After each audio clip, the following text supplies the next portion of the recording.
President Cyril Ramaphosa is expected to address the nation tomorrow, which marks 2 weeks since the country moved to lockdown alert level 4. And this is where the banning of alcohol, gatherings, closing restaurants for sittings was implemented. Now, the alcohol industry is concerned that if the country's restrictions are extended further, it will lead to the permanent loss of thousands of jobs and livelihoods.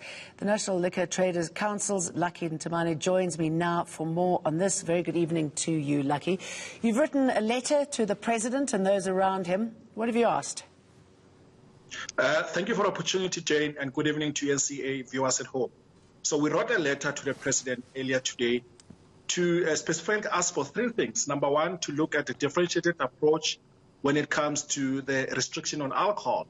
So we are urging him to look at allowing alcohol to be sold, albeit on an off-premise basis for taverns as well as bottle stores. But we are also taking cognizance of the fact that we've got restaurants as well as the hospitality sector that also needs to be covered. But I'm made to believe that the Restaurant Association of South Africa as well as the Tourism Business Council of South Africa has written as well to the President to request that there be some relaxation in that regard. But secondly, also, we are asking for a moratorium on liquor license registration fees to be waived, because our members cannot afford to pay 5,000 Rand average on license renewals because they haven't been operating for almost 150 days. But also, as well, we're looking at a 20,000 Rand once off to be paid to each tavern and shebeen permit holder in the country. We feel that this is going to cushion against the blow that our members had to endure for the past 22 weeks of non-trading. Lucky, why should the President lift the ban? I mean, I'm sure you've heard those at the front line talking about what they see every day from a coronavirus point of view. I mean, this ban was implemented because of the concerns of, South Africans abuse alcohol. We see so much violence linked to alcohol.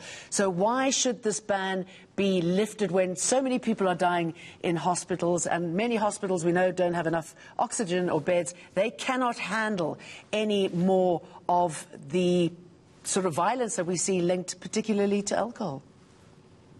Jane, we are not making this request being insensitive to what is happening around us. We are fully alive to the realities that are facing the country, especially as it comes to the issue of irresponsible usage of alcohol, which is the problem that we fully accept as the industry. But if you look at the number of cases of COVID-19, they have been rising even though alcohol is not available in the legal channels. We know that in the illegal channels, which now represents almost 20 billion Rand in the country, alcohol has been available. But we also understand that there isn't any correlation between alcohol and COVID-19. The issue is around gatherings and those that consume alcohol in an irresponsible way that seem to perpetuate the issue of COVID numbers. But we are fully cognizant of the fact that when we are allowed to operate, albeit on off consumption, we should be able to do so in a responsible manner. We have always made our commitment known to government to say we want to work with them, and our plea to trade is not really to undermine government's efforts, but it's to support the livelihoods that are important for our economy, but that are also important to sustain the very same lives that government is trying to protect.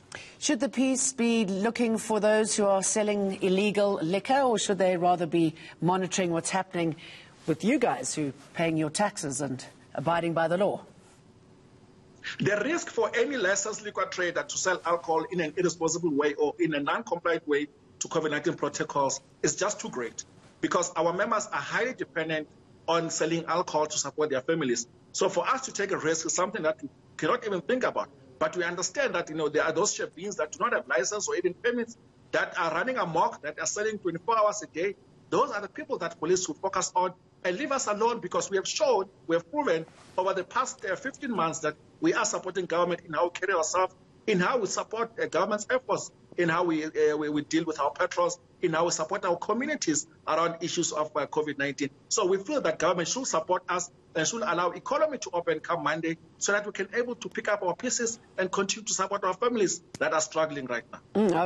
I was alluding to the fact that very little has been done to fight the illicit trade, and wouldn't it be good if we could smash that? Okay, so the police, we've discussed the policing, and I'm just wondering what it is that you want to hear on Sunday, on tomorrow going forward, because so many of the townships are reliant on these shebeens, and obviously hundreds of thousands of people are impacted by the closure of this.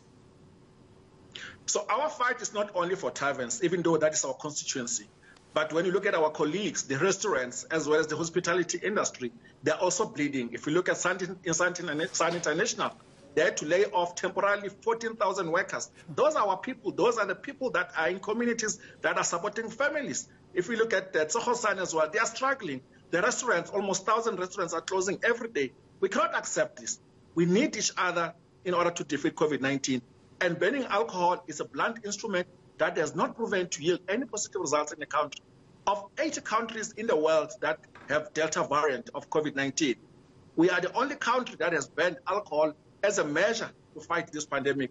We feel that we are an outlier, and this does not make us any special, but it means that we make decisions that are not informed by science or facts, but by emotions.